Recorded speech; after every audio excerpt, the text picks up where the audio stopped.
With us now on the telephone from Brussels is Brian Carroll.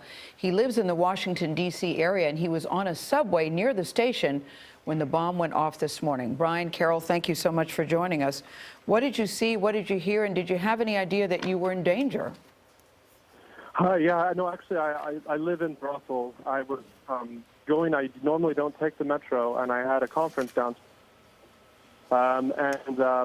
On my way to the metro, I saw on my smartphone that there had been some attacks at the airport, and actually had a moment of hesitation to even get on the metro this morning, thinking perhaps public transportation wasn't the best idea.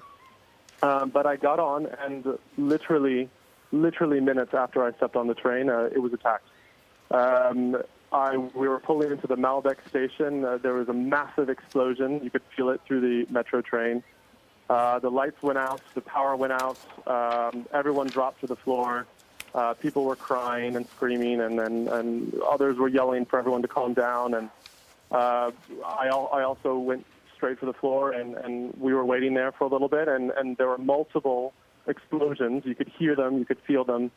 And then eventually some of the passengers went to try and open the door, which was, locked because the power had gone out. They weren't automatically opening, and I was right next to the door, and me and some other passengers, we physically pried open the doors. I didn't know what was happening. I didn't know if the attack was happening on the train itself or if it was happening at the station. It sounded like explosions. I didn't know if it was perhaps if there were gunmen as well. And I kind of also had a moment of, do I stay on the train and wait and hope it goes away, or do I make a run for it, not knowing what's on the other side of the platform? And I decided to go make a run for it. I took kind of stayed to the side and ran out to the exit. It was clear there was debris everywhere. There was smoke everywhere, blast. As I was exiting the metro, people on the streets were looking into the metro, wondering what was happening.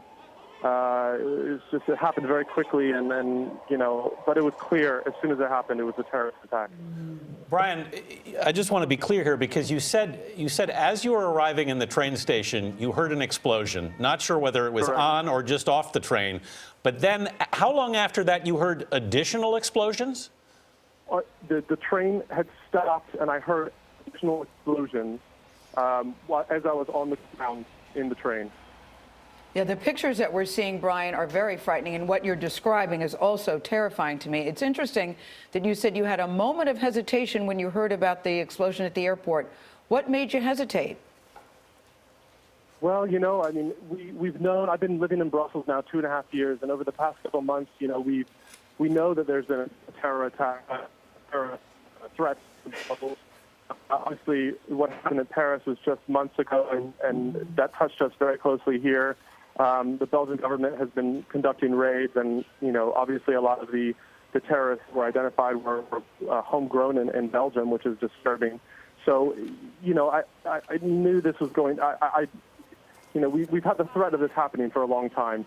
But I heard about that there were some attacks. There was a bomb at the airport, and as I was going to the metro, I kind of thought, maybe public transportation isn't the best way, but the chances of anything happening, and this is by far the most practical way to get to where I'm going. Yeah. I always think, when I get in the airport, when I travel, I don't want to win by keeping us afraid.